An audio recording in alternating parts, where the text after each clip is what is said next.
बच्चों, स्वागत है साइंस कंजुगेट में। आज हम पढ़ेंगे थ्योरम 10.2, ठीक है ना। पिछली वीडियो लेक्चर में हमने पढ़ लिया था एक्सरसाइज 10.1, ठीक है ना।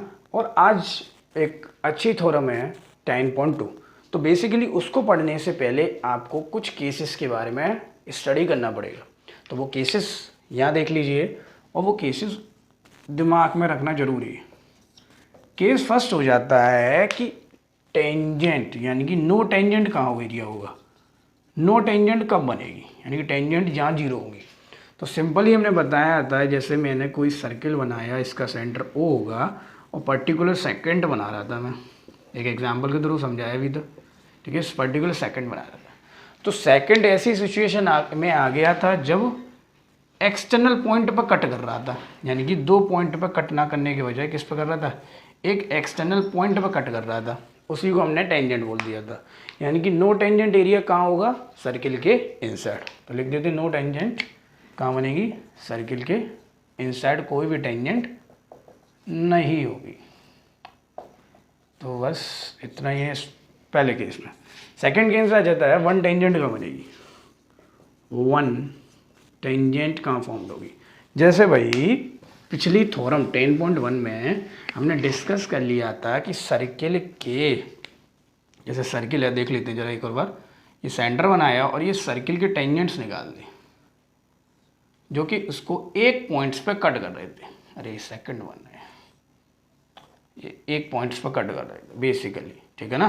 तो सर्किल पूछा है उन्होंने, ये बना लेते हैं, अब कोई दिक्कत नहीं है, अब सीख चुके हैं टेंजेंट के बारे में। तो ये सारे टेंजेंटली एरिया हो गए। हाँ, तो वन टेंजेंट कहाँ बनेगी, ध्यान से देख लेते हैं। वन टेंजेंट कहाँ बनेगी, सर्किल के वन पॉइंट पर, सर्किल ऑन द, या circle one point, only one point.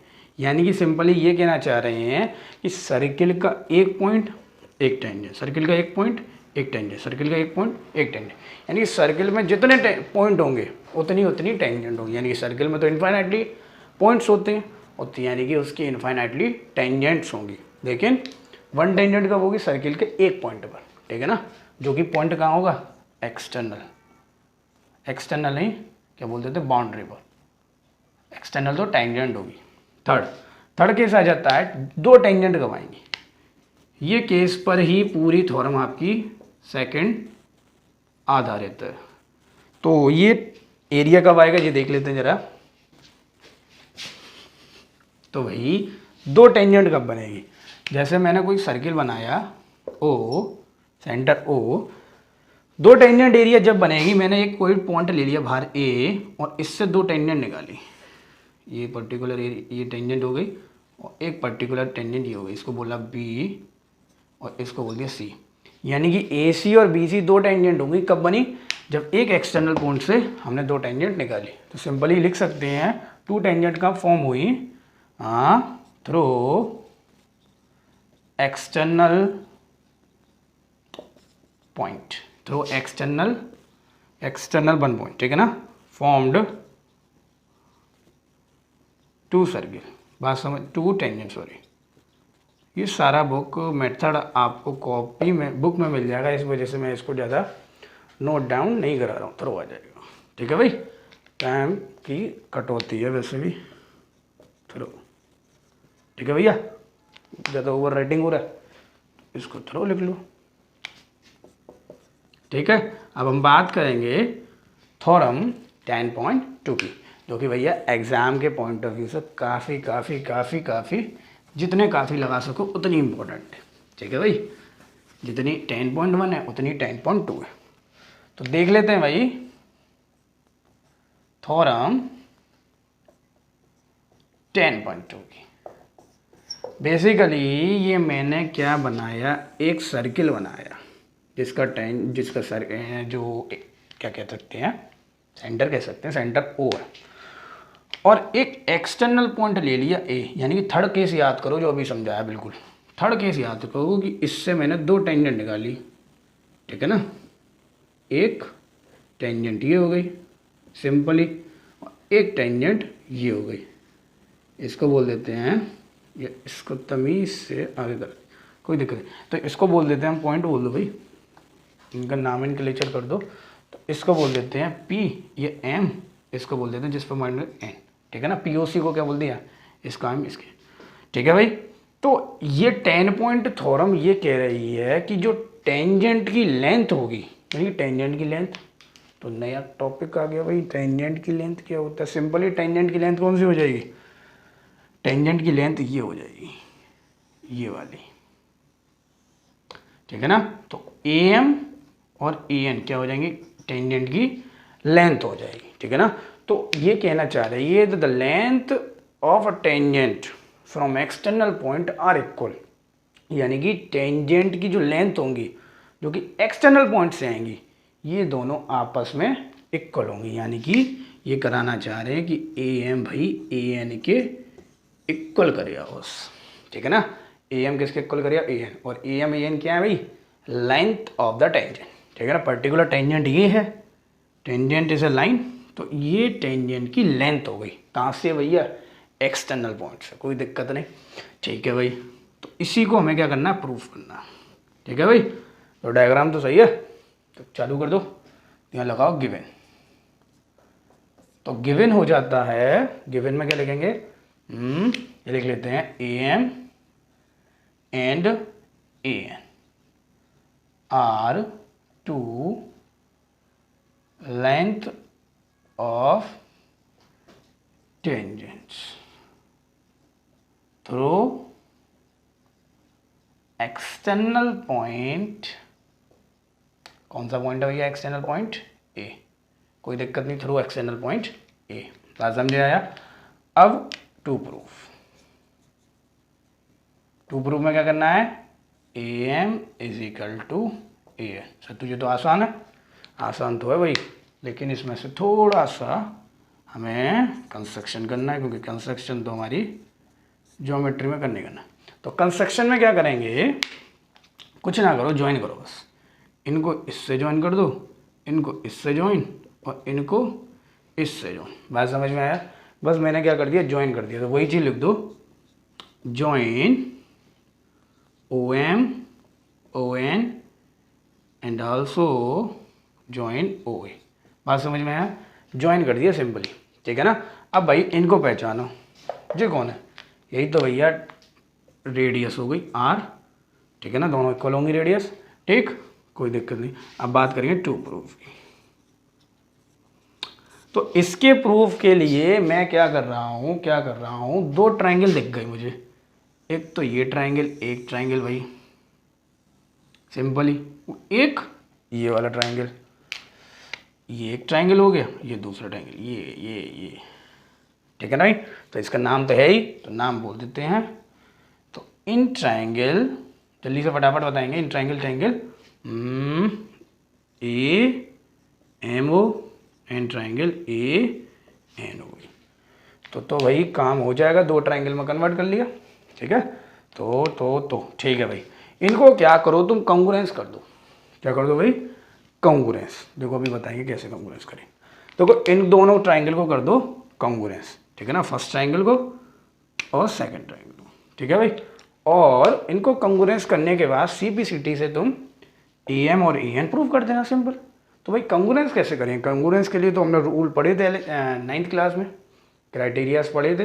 तो क्राइटेरियाज लगाते हैं यहाँ पर, कौन सा लगेगा। तो भैया पहले तो देखो ये रेडियस है, दोनों इक्वल हो गई, एक साइड आ गई, ठीक है भाई, साइड आ गई। अब हमें खोज है या तो एंगल की या साइड की। तो एक तो भाई ये एंगल आ गया 90। सर ये कैसे हो गया, जाकर देखो प्लेलिस्ट में वीडियो डली होगी, ठीक है ना, थ्योरम 10.1 के नाम से, तो उसको जाकर के देखो। हमने बताया था जो रेडियस होती है वो टेंजेंट पे क्या होती है, 90 डिग्री एंगल बनाती है। तो ये भी कैसे हो गया 90।